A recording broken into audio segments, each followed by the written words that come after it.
শোনো শোনো নাহিদ, এই কয়টা লাইন ভিজছে না, যতগুলা মাল আছে এগুলো সবগুলো উপর বরাবর ছাদ পর্যন্ত নিয়ে যাও। এই জায়গায় তো আর পানি যেটি ক্ষতি হয়েছে এটি তো হয়েছেই।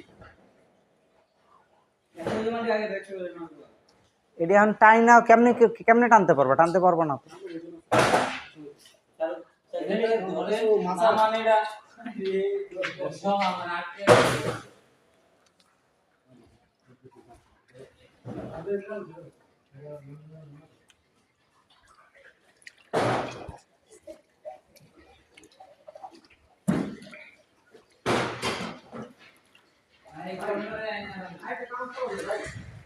হ্যাঁ,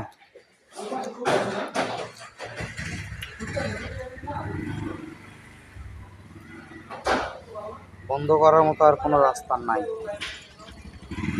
আর এই যে বাল একটা যাইতেছে, স্রোতে স্রোতে আরো পানি এদিকে চাপতেছে।